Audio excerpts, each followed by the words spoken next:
Good morning बच्चों, कैसे हैं आप सभी। मैं आपकी विज्ञान की अध्यापिका आज आपको आपकी पुस्तक का पाठ 13 पढ़ाने जा रही हूँ, जिसका नाम है जल। तो चलिए बच्चों, शुरू करते हैं आज का पाठ। पाठ 13 है आपका जल। आप जानते ही हैं जल हमारे लिए किस प्रकार महत्वपूर्ण व उपयोगी है। जल के बिना जीवन संभव नहीं है। तो चलिए पढ़ते हैं जल के बारे में। जल के स्रोत। सभी सजीव जंतुओं को जीवित रहने के लिए जल की आवश्यकता होती है। जल हमें अनेक स्रोतों से प्राप्त होता है, जैसे वर्षा, झरना, तालाब, झील, कुआं, हैंडपंप आदि। वर्षा जल का प्रमुख स्रोत है। वर्षा का जल ही हमें विभिन्न स्रोतों से प्राप्त होता है। जब वर्षा होती है तब अधिकांश जल भूमि सोख लेती है। कुछ जल नदी, नालों, तालाबों में भर जाता है। भूमिगत जल को ट्यूबवेल, कुओं और हैंडपंपों द्वारा बाहर निकाला जाता है। तो बेटा जल सजीवों के जीने के लिए बहुत ज्यादा जरूरी है, और जो वर्षा है वो जल का मुख्य प्रमुख स्रोत है। आगे देखते हैं जल का प्रदूषण। वर्षा का जल साफ होता है। यह जल पृथ्वी पर आता है तो अपने साथ अनेक पदार्थ, धूल, मिट्टी, बालू आदि बहा ले आता है। धूल और मिट्टी में खनिज पदार्थ होते हैं, ये जल में घुल जाते हैं तथा इन पदार्थों के कारण जल प्रदूषित हो जाता है। जल के प्रदूषित होने के कुछ अन्य कारण भी हैं।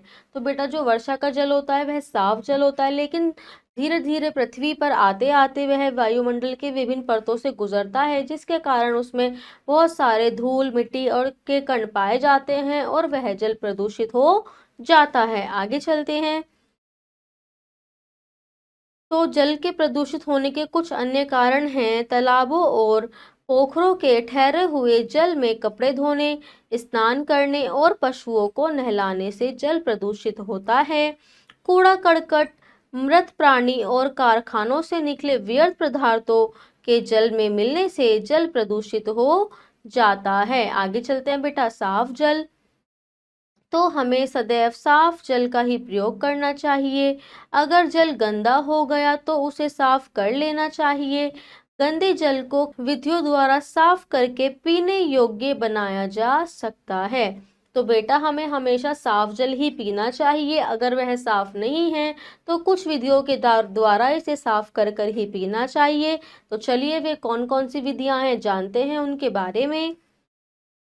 नंबर 1 है आपकी अवसादन, जिसको तलछटीकरण भी कहते हैं। जल की अशुद्धियों का तलछट के रूप में नीचे बैठना अवसादन कहलाता है।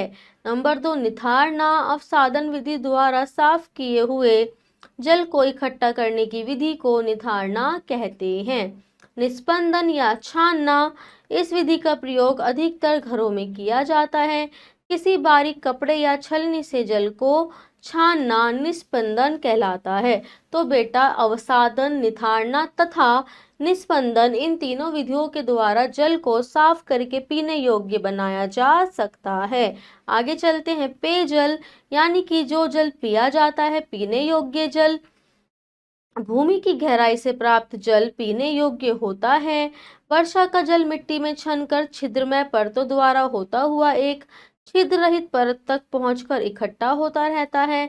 इस जल को कुओं और हैंडपंपों द्वारा बाहर निकालकर उपयोग में लाते हैं। यह जल भूमि की परतों से छनकर आता है, जबकि नदी, तालाब इत्यादि का जल प्रयोग में लाने के लिए उसे विभिन्न विधियों द्वारा साफ करना पड़ता है। तो बेटा भूमि की गहराई से प्राप्त जल को पीने योग्य जल माना जाता है। वर्षा का जल मिट्टी में छनकर छिद्र, बहुत सारी छिद्रों वाली परतों द्वारा होता हुआ छिद्र रहित परत तक पहुंचकर इकट्ठा होता रहता है, और इस जल को हम कुओं के द्वारा तथा हैंडपंपों के द्वारा बाहर निकाल लिया करते हैं।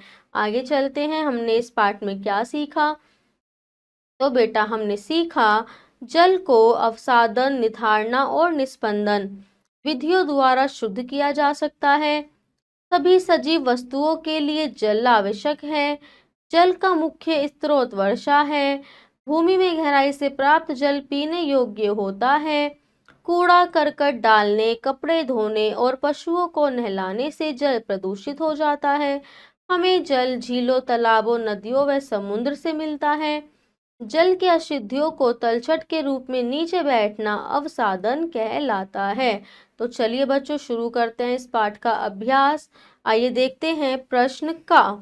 तो प्रश्न का है, सही उत्तर के सामने सही का निशान लगाइए। जल के स्रोत हैं कुआं, नदी, ये दोनों। तो बेटा ये दोनों। आगे चलते हैं, जल को छानना कहलाता है आसवन, निस्पंदन या निथारना। तो बेटा निस्पंदन। पीने योग्य जल कहलाता है पेयजल। सभी सजीवों के लिए आवश्यक है खरीदारी जल या बाजार। तो बेटा जल। आगे चलते हैं, प्रश्न खा, रिक्त स्थानों की पूर्ति उचित शब्दों द्वारा कीजिए। हमें सदैव डैश जल का प्रयोग करना चाहिए, शुद्ध।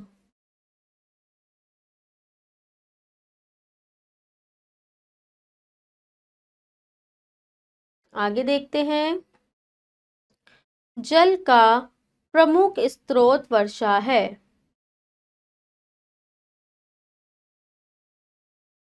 आगे चलते हैं, जल की अशुद्धियों का डैश के रूप में नीचे बैठना अवसादन कहलाता है, तलछट।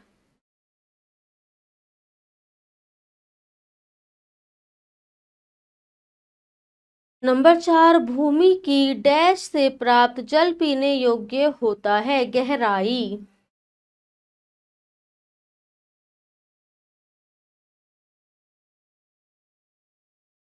प्रश्न गा, सही कथन के सामने सही का तथा गलत के सामने गलत का निशान लगाइए। वर्षा का जल दूषित होता है, गलत। गंदे जल को साफ करके पीने योग्य बनाया जा सकता है, सही। पशुओं को नहलाने से पोखरों का जल प्रदूषित हो जाता है, सही। छलनी से जल का छानना अवसादन कहलाता है, गलत। प्रश्न घा तथा क्रियाकलाप, तो बेटा इन दोनों ही प्रश्नों को आप स्वयं के द्वारा घर पर करेंगे। तो बच्चों, आपका ये पाठ यहाँ पे समाप्त होता है। मैं आशा करती हूँ कि आपको अच्छे से आज का पाठ समझ आया होगा।